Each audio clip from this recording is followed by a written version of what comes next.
All right, the plan for today is to go pick up an outdoor wood boiler. It's not that far away, it's pretty local, so that's nice. It's a Central Boiler brand, and I think it's a pretty big one. And I'll talk more about it when I get it back here, if I can get it back here. I'm a little bit worried my skid steer won't be able to pick it up. I think it weighs around 2,300 pounds, so that might be pushing my skid steer, but I'm gonna go give it a shot, and hopefully we can get it back here.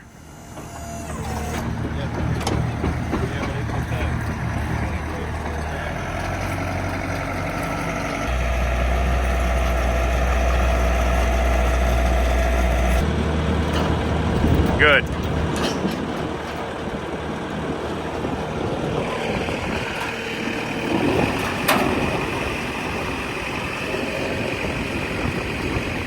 Come in a little bit. All right.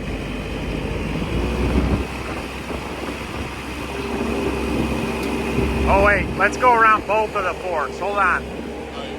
Yeah. Hold on, I want to go around both of the forks with the chain.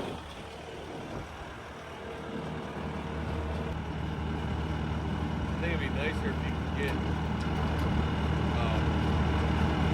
closer to it. We can get a little bit closer.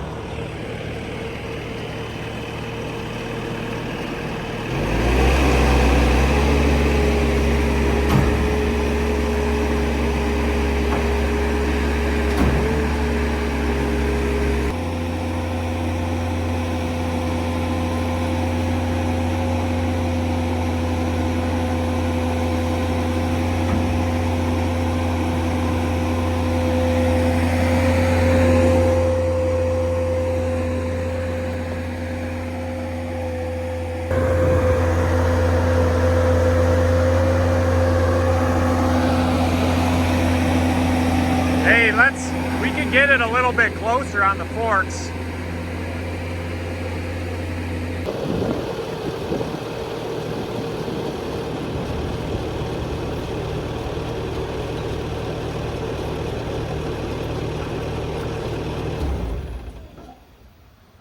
Filled it up with fuel, might have enough counterweight.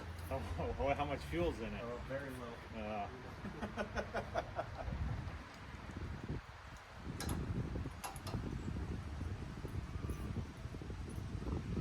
Yeah, it looks bigger now.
Makes the skid steer look small.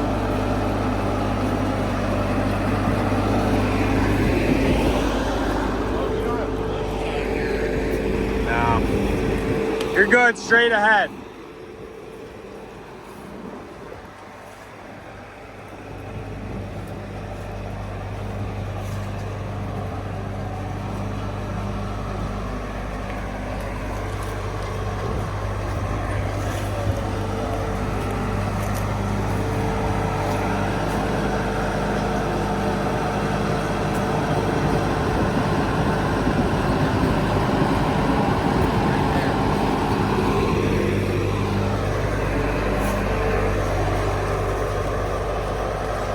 So my original plan was to just drive it up on the trailer hooked up like this, but I kind of forgot how big it was. So maybe we'll try that, but I might have to make another trip. Then I wouldn't know how to unload it. So let's hope this works.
You're gonna get annoyed putting that wood in there. What wood? The wood that you already have split. You're gonna be annoyed. Because it's too small?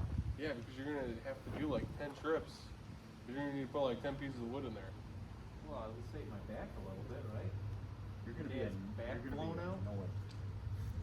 Dude, I'm telling you, when you gotta go and pick up a bunch of them, You cleaned it out nice. It looks like I only have to clean it out a couple times a year. There's a lot of room in there. It doesn't have an ashtray.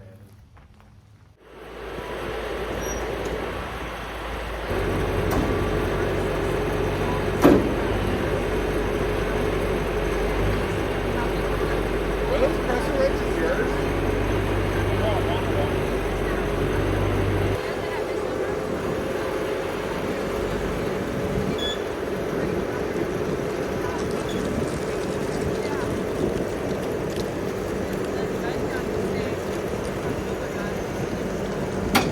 You're there.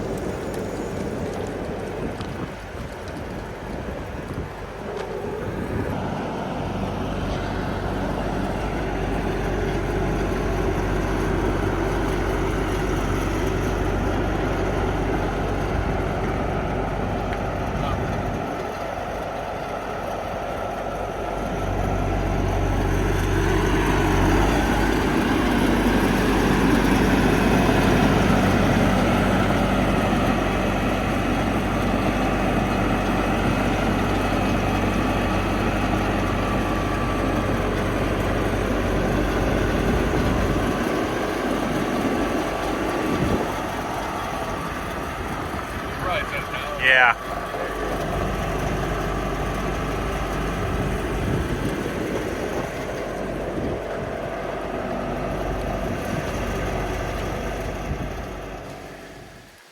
right, so that went pretty much as planned.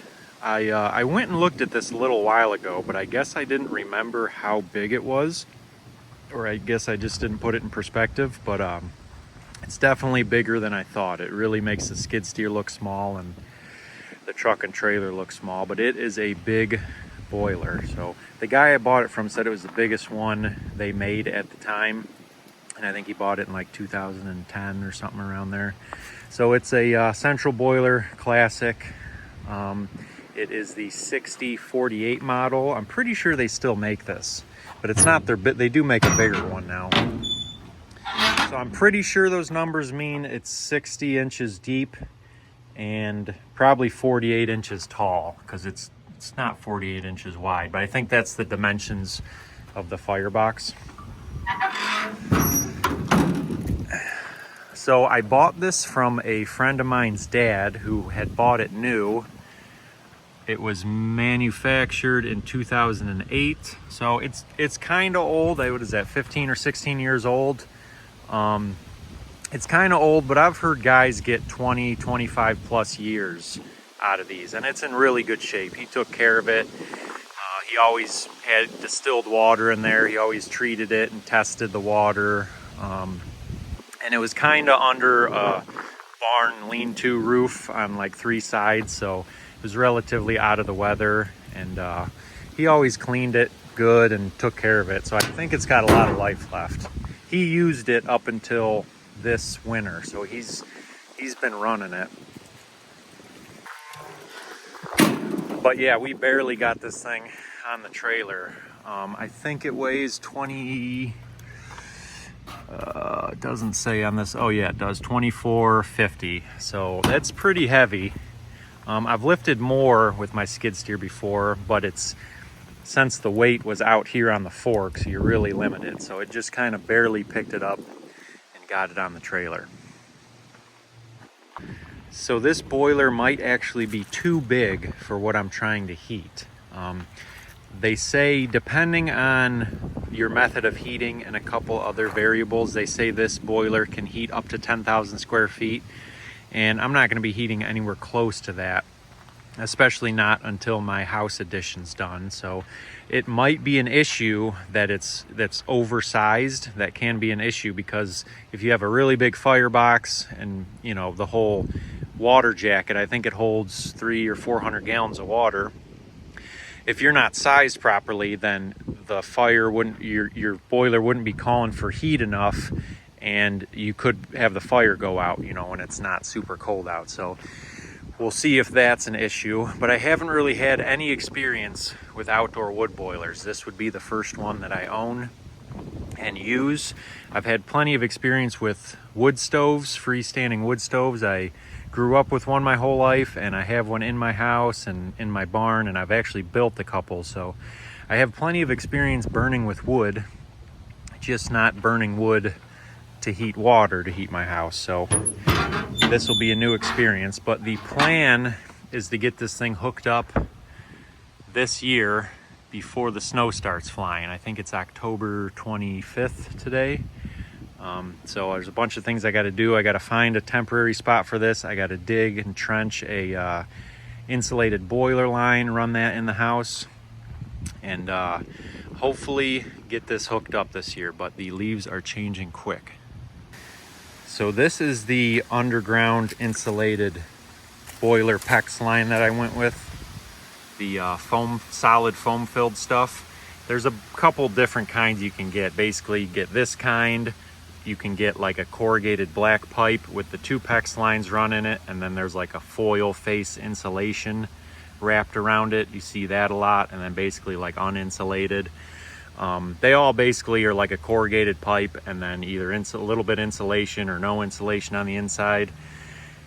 In my mind, this is the better stuff, this solid foam filled. There's a lot of discussion on YouTube and boiler forums on the internet and stuff about which kind's better over the other. Like I said, in my mind, this is going to insulate better, but there's a lot of salesmen advertising that you got to look past on which, you know, they're advertising their product. I found that a lot. You got to kind of look past that, and I don't know, it depends on what's in your area too.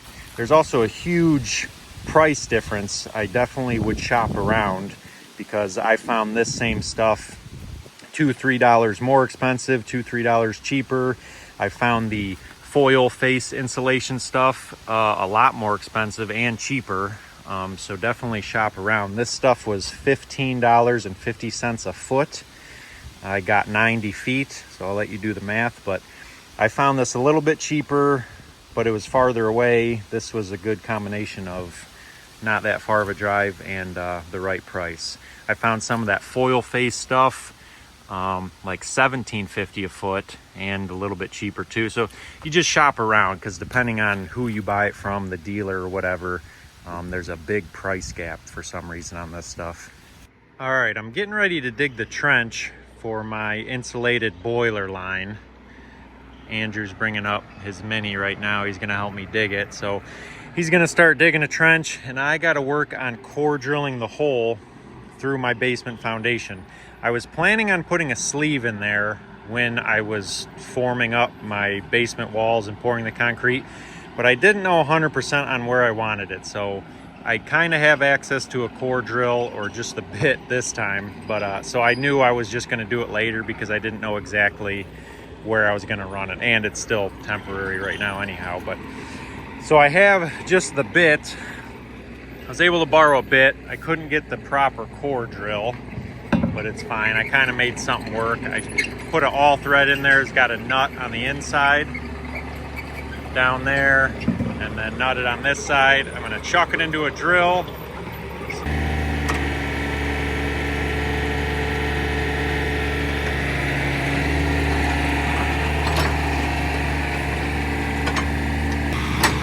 So I mentioned I didn't have the right drill, just have the bit.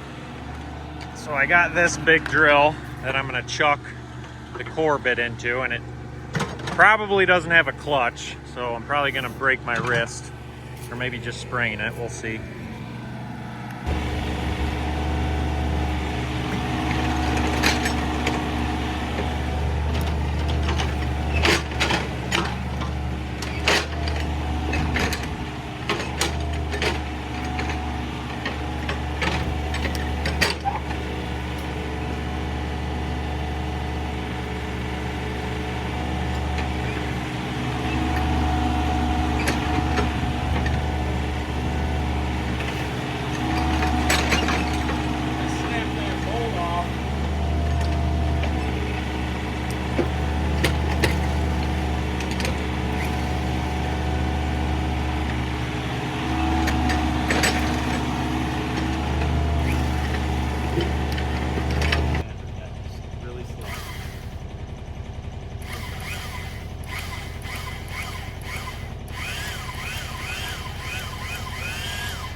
Straighten out slow, yeah. Oh, yeah. Uh-oh. Oh, okay, all right, I gotta tighten my nut. Come on.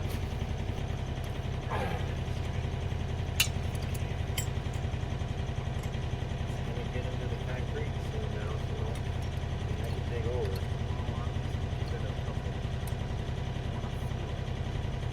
Get your plums.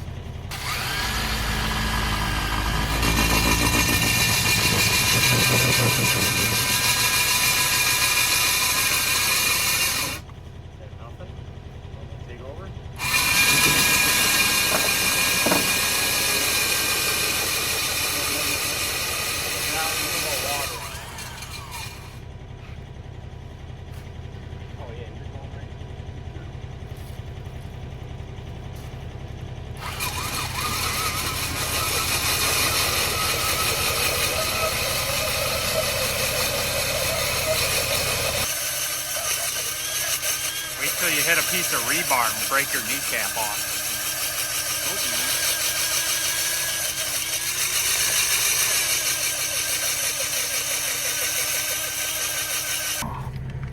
Come on, baby. There we are. tilt it up, keeps them in there. Yeah. Does it need tightened again?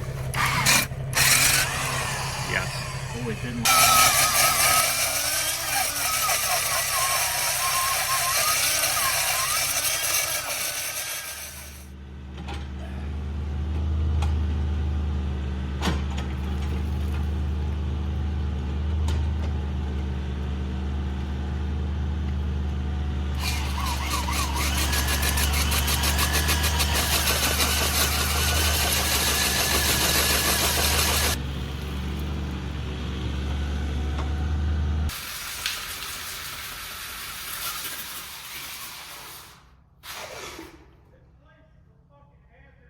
All right, that kind of sucked. Would have been a lot easier if I had the right drill, but I've done worse. I think Andrew's just about done digging. He did hit a couple of drain pipes. I told him about the one, so it's only half his fault. I didn't really know about this one. I told him about this one. What, did we hit the power too? Well, I remembered that after. I thought I remembered soon enough, but I forgot about. I got power running to my shipping container. I got lights in there. The lights probably don't work now. no. All right, well.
We got these pipes fixed, these drain pipes. My dad's starting to fill in the trench. I didn't go very deep because this is probably temporary. Unfortunately, I may be digging this up again in a few years because I don't know the permanent spot for my boiler. I'm kind of putting it back here for now because it's on the side of the driveway. It'll be dry and easy enough to get wood to it.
That's the wishbone. Just leave that on there. That's insulation, right?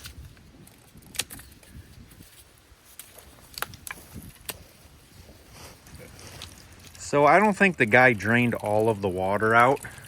This has been running for a while, so that should make it easier for us to pick it this time.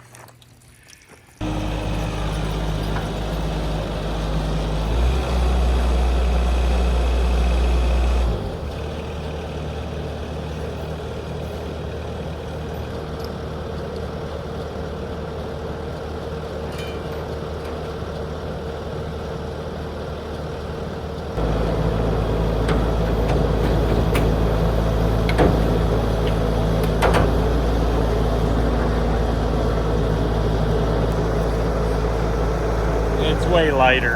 It probably lost 500 or 800 pounds of water.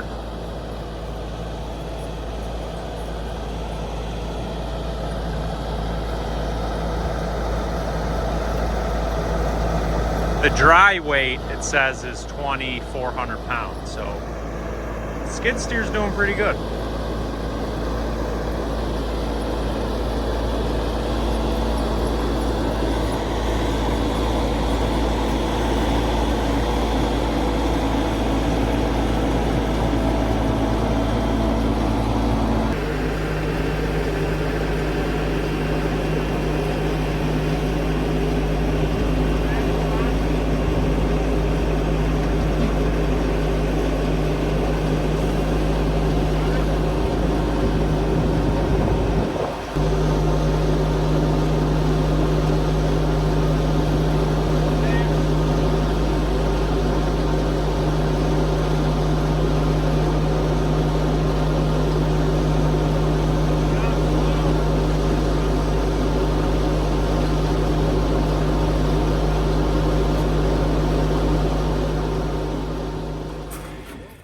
It's pretty level. I just got it on stone right now. I don't know if I mentioned this is just a temporary spot.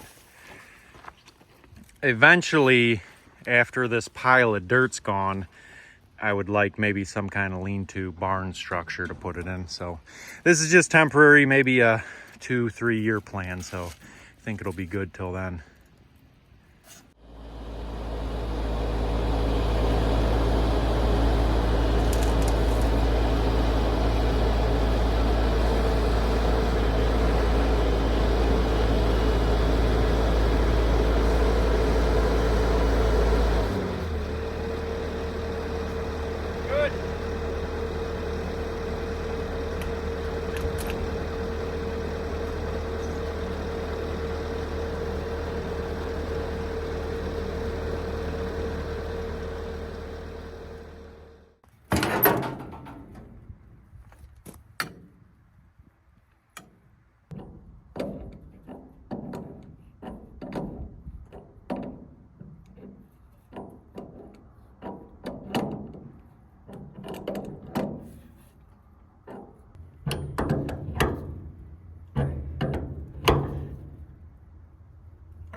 More bitter.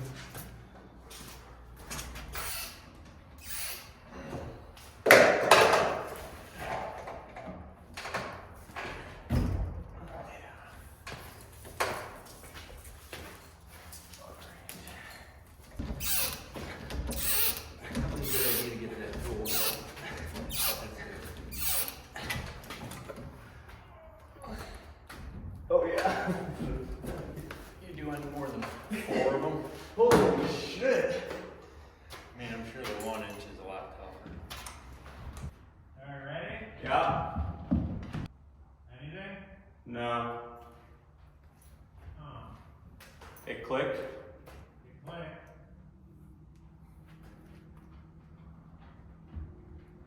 Power.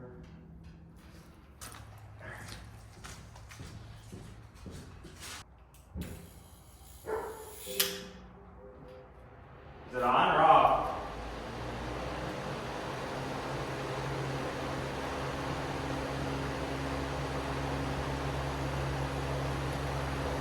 It's energized. It's energized.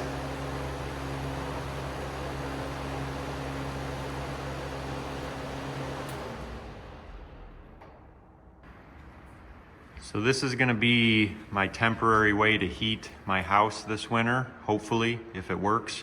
We just figured out how to hook up the thermostat. We had to get a new thermostat, but the normal thermostat that's in the living room controls the fan. So the boiler is going to heat water and it's going to circulate through this radiator that came with the boiler. The guy gave me that. It's going to circulate the hot water through there, and then when the thermostat calls for heat, the fan will kick on and theoretically distribute the heat in here and let it rise up through the floor. And then I have, you can't see them yet, but I have 4 return vents from the old ductwork. I still have to tear some of it down. There's one right there, pretty much on all 4 walls. They're return vents, so I got to tear that ductwork out, and that'll help the heat rise up too. So obviously I got to put some foam over the window. I need to insulate this wall and then put some like temporary foam board to kind of keep the heat in. So that's my next move. Like I said, this is temporary. I just kind of ran out of time building my house, and hopefully this will get me through this year. Eventually, I got radiant floor in the basement here.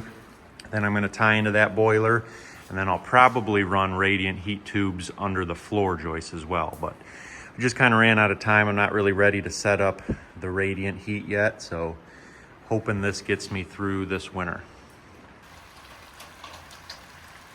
So it's kind of a crap day, but it's starting to get pretty cold at night, so I think it's time to light my first fire in this.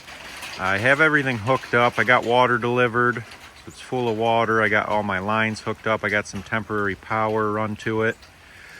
I'm pretty sure I mentioned, but where it's sitting now is pretty temporary. Maybe for 2 or 3 years, it's just sitting on gravel. It actually sank kind of uneven, not terrible, but it kind of sank a little bit when they filled 400 gallons of water in it, because it's just on gravel. But when I find the permanent spot for it, I will be pouring a pad. So there's a little bit left to do. I got to insulate those lines and do some stuff, but yeah, I'm gonna light the fire in this.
So the temperature of the water is 63 right now, and it's set to 175. So the damper in the door is open right now, and when the water temperature hits 175, that'll close, shutting down the air to the stove and letting it smolder a little bit. So we'll see how long it takes to get to 175.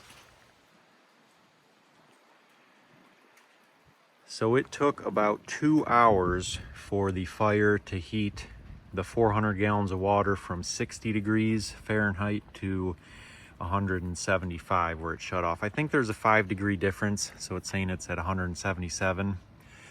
So I think it shuts off at like 175 where I have it set, and then if it gets below 170, the damper opens back up. So right now the fire's just idling, the damper's closed, the electronic damper. Once it hit that temperature, the damper closes and the fire's just smoldering now.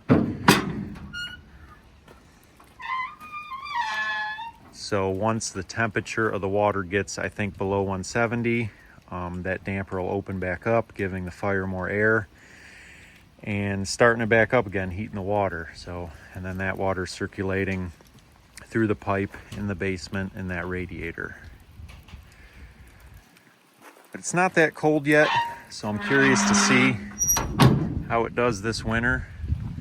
But that's going to do it for this video. I will do an update maybe in a month or so to see how I'm liking it and how my temporary heating setup's working. So thanks for watching. Let me know if you guys have any questions.